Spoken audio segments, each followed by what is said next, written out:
name is Mead Welles. I'm the founder of Octagon Asset Management, which is a hedge fund that focuses on commodity and trade finance. We have a separate strategy of transportation finance, and then a final strategy of entertainment finance.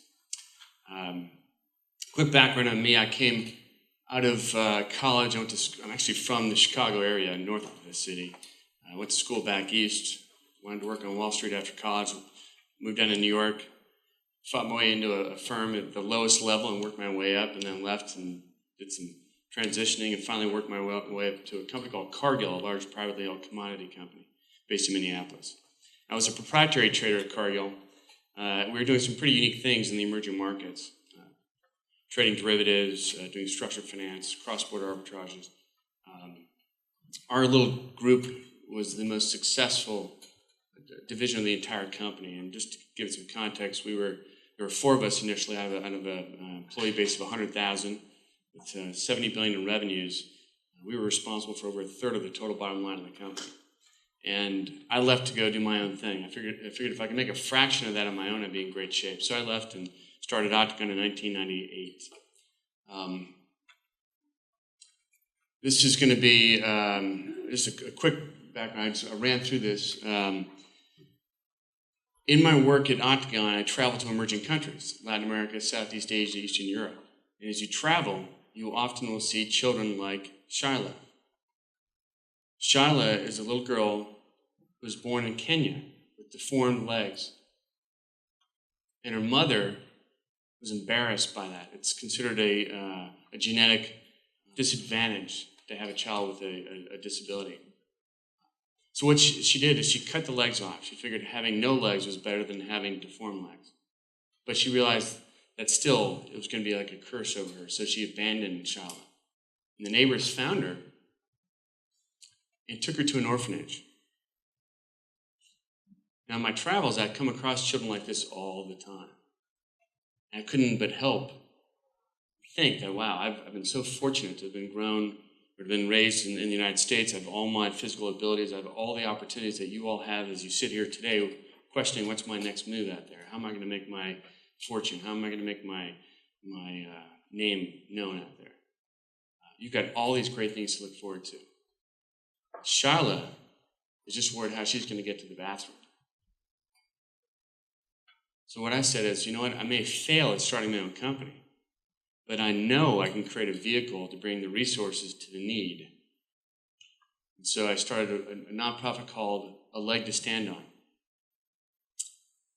Now, I did this at a time when I left Cargill and I was launching Octagon, and everybody I knew said, don't do it. Don't start that nonprofit. You need to focus on starting your business. You need to dedicate yourself. You don't want to spread yourself too thin.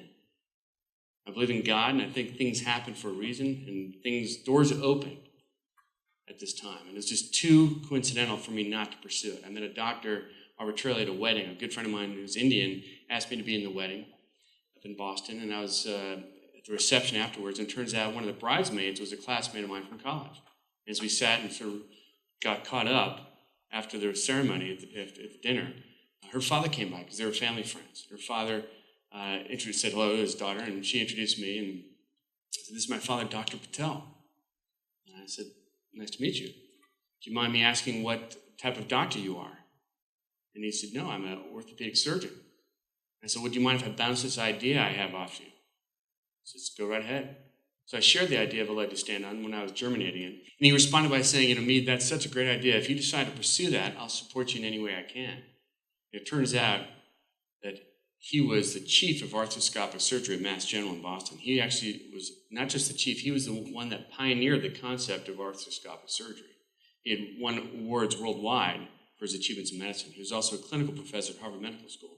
So now I had Dr. Patel as my sort of partner. And that was the key to getting this off the ground. I knew I couldn't not do it. I couldn't just focus on making money for me. So I pursued both at the same time. What the result was is, this is Shyla. What do you notice about this that's different from the previous photo? What's that? Exactly. You caught me. I was trying to catch you on, this has some legs. But that's the biggest difference. Sneaky, huh?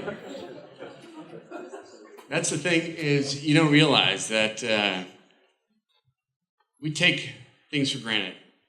You know, you think about what it'd be like to clothe yourself if you have no arms. How do you clean yourself? How do you go to the bathroom when you have no arms? When you think about it, it's horrific. Right?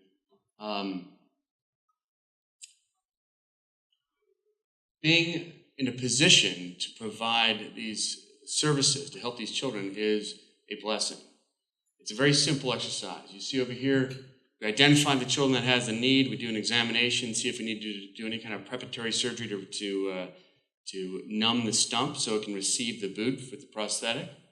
Then we fit the prosthetic, and then we do rehab to allow them to learn how to use it. Because often when you lose a limb, you forget what it's like to have the coordination, and you also lose muscle.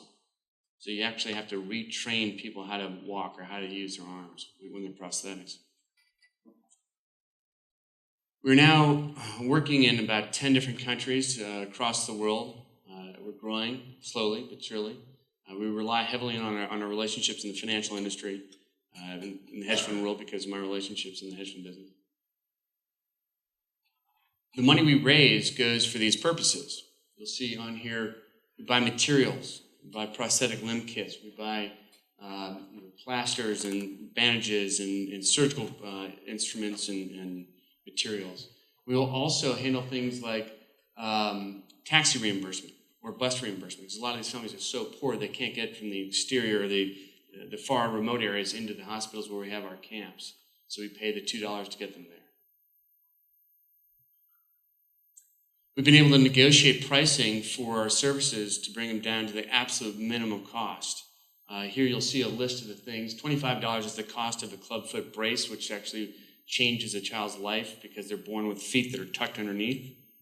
And there's a surgical procedure that we use that is non-invasive, and it's simply a series of castings. And then you have to brace the foot around, but you have tremendous functionality. $100 is the cost of a brace for children with polio. $250 is the average cost of a below-the-knee prosthetic. I mean, $250 is a big night out. But it's a life-changing event for one of these children. In 2013, these are some of our statistics. We helped about 2,000 children last year. And we're growing in terms of the number of children and the scope of services that we provide. You'll see some stats here. And again, all this is on the website for Leg to Stand On. We've helped over 11,000, it's actually over 12,000 children to date in over 20 different countries. The big takeaway from this is that as we go about our path of finding our career, and we make pivots, we make decisions based on monetary gain or social or career status, a lot of that is driven by obviously need to pay for food and housing and clothes and support a family. There's also a margin of greed in there, or a desire to have more comforts in our life, more material things.